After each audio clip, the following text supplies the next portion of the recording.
Halo semuanya, perkenalkan, nama saya Dinar Saraswati, NIM 20G40015 dari Fakultas Ekonomi dan Bisnis Prodi Akuntansi dan Sistem Informasi. Oke, di sini saya akan memberikan reaction saya tentang dua video. Yang pertama ada ontologi, epistemologi, dan aksiologi. Lalu yang kedua ada keadilan. Di sini saya akan memberikan reaction saya untuk video yang pertama.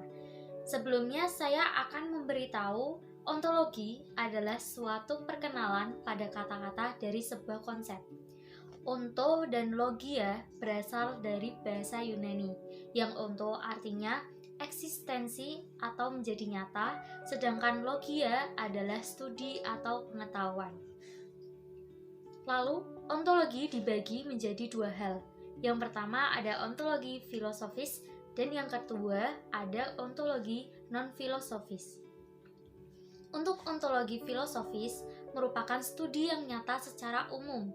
Ontologi ini sangat penting bagi filsafat karena pertanyaan ontologi akan menjadi dasar para filsuf untuk memahami eksistensi dunia. Nah, di sini terdapat dua cabang filsafat ontologi. Yang pertama, ontologi materialisme, yaitu suatu kepercayaan bahwa hal-hal material lebih nyata daripada yang tidak kelihatan. Misalnya, suatu partikel, proses kimia, bahkan energi lebih nyata daripada pemikiran manusia. Lalu yang kedua, ada ontologi idealisme, yaitu suatu kepercayaan imateri lebih nyata daripada hal material. Artinya adalah hal-hal yang realita dibangun dari pemikiran.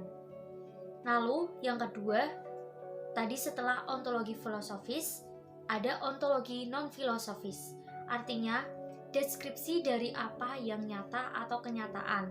Kenyataan ini hanya dinamai, dikategorikan, atau diklasifikasi tanpa memahami intinya apa.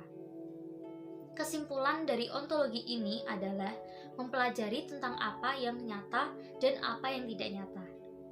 Nah, lalu saya akan menjelaskan yang epistemologi.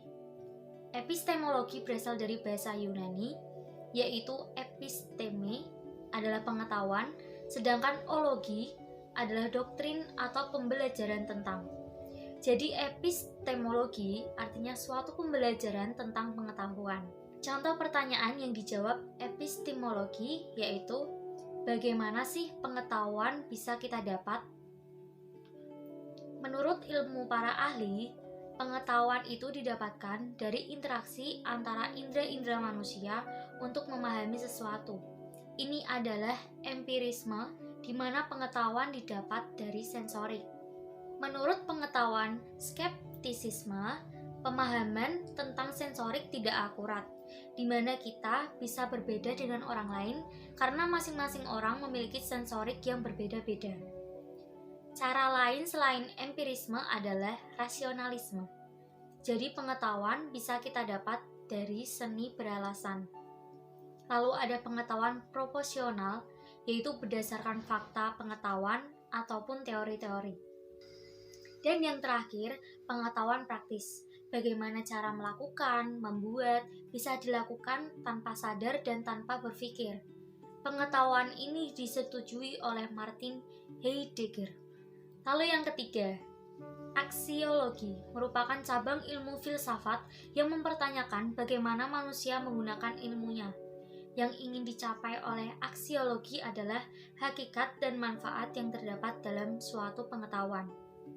Aksiologis ini berasal dari bahasa Yunani, yang aksion adalah nilai, sedangkan logos adalah teori. Yang arti dari keduanya adalah teori tentang nilai. Pertanyaan aksiologi ini menyangkut tentang untuk apa sih ilmu itu digunakan, bagaimana kaitan antara cara penggunaannya dan kaidah-kaidah moral, lalu bagaimana penentuan objeknya dan lain sebagainya. Jadi, aksiologi ini terdapat dua komponen, yaitu etika atau moralitas dan estetika atau keindahan. Lalu, saya akan memberikan reaction saya untuk video yang kedua bertemakan keadilan. Di sini terdapat 5 soal yang akan saya jawab. Untuk yang pertama adalah apa definisi keadilan? Pengertian secara umum, keadilan berasal dari kata adil yang berarti tidak berat sebelah, tidak memihak, berpihak kepada yang benar, sepatutnya, tidak sewenang-wenang. Dari beberapa definisi dapat dipahami bahwa pengertian keadilan adalah semua hal yang berkenan dengan sikap dan tindakan dalam hubungan antara manusia. Keadilan berisi sebuah tuntutan agar orang memperlakukan sesamanya sesuai dengan hak dan kewajibannya. Perlakuan tersebut tidak pandang bulu atau pilih kasih, melainkan semua orang diperlakukan sama sesuai dengan hak dan kewajibannya. Sedangkan teori yang dicetuskan oleh Aristoteles mengenai keadilan ada 5 macam perbuatan atau kategori keadilan.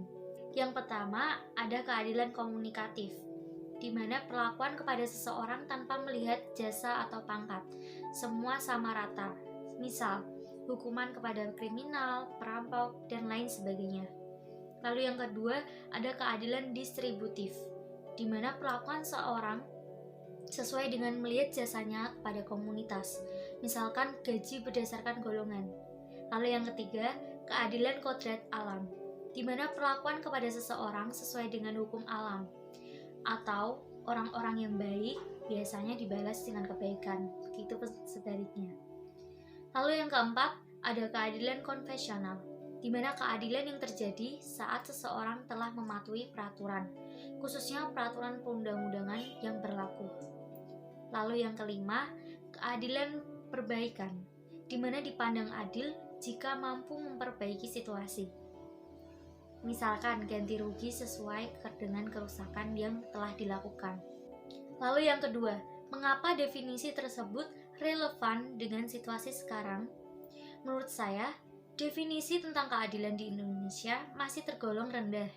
Masih adanya diskriminasi antara suku, agama, ras, budaya, dan tradisi yang berbeda. Ketidakadilan pada masyarakat yang tinggal di desa dengan di kota, dan ketidakadilan yang lainnya. Di mana dari semua hal tersebut, keadilan harus terus ada karena pada dasarnya keadilan memang sudah ada sejak dulu dan sudah mendarah daging dalam diri manusia.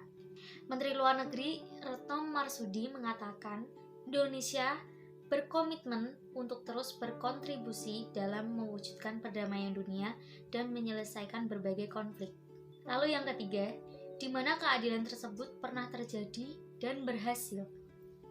Misalkan di lingkungan keluarga, orang tua memberikan barang kepada kakak dan adik dengan barang yang sama, ataupun kakak yang mengalah kepada adiknya jika adiknya lebih membutuhkan hal atau barang tersebut, dan sebaliknya.